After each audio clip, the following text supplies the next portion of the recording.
Mike, looks like we might get one more chance to get outside and get some work done without the long johns. Yeah, it sure looks like a 4 to 5 day warm-up for most of the Corn Belt, anywhere south of these fronts to the north and ahead or east of that big front coming into the west coast. You're going to be warm for a 4 or 5 day period, it looks like, in most locations. High pressure dominating today from the southwest all the way into the southeast. You can see the front to the northern portions of the plains just barely causing a little bit of moisture here and there. Most of that would just be cloud cover, but there will be a little bit of light snow associated with the area of low pressure in the upper part of the Midwest, the Great Lakes into the northeast, and along this warm front or ahead of the warm front, you'll start to see a little bit of snow as we head through this afternoon in parts of North Dakota. Big time rains coming into northern California, Washington, Oregon. That will turn to snow obviously in the higher elevations as we head through today and through tonight on into Friday morning. You can see a little bit of snow across the Great Lakes, again north of the warm front there, but this is just nice, mild, dry weather for most areas south of that front. Now, obviously dry is not nice in most of the western plains states because you could use any moisture you can get. Just don't see it right now in this weather pattern.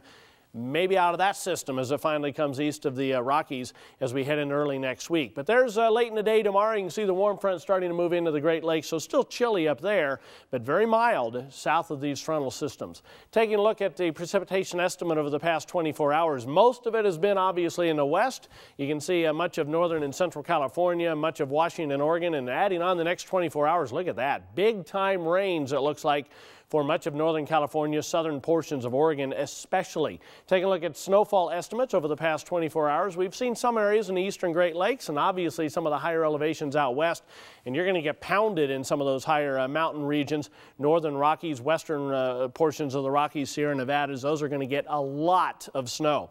High temperatures today, you can see teens, 20s, 30s up across the northern tier of states, but boy, most states are in 40s, 50s, even 60s as you get into the southern half of the plain states. Low temperatures tonight. The real cold air is going to be up along the Canadian border, but south of there pretty mild for this time of the year. Here's a longer range then. You can see the jet stream starts off zonal as we go into Saturday. That trough digging into the west takes a while, but then it comes zipping eastward, and that will bring a shot of cold air behind it. So Wednesday, Thursday, Friday, we'll see much colder air into the eastern parts of the country. Another trough lingering to come eastward after that. That's a look across the country. Now let's take a look at some local forecasts.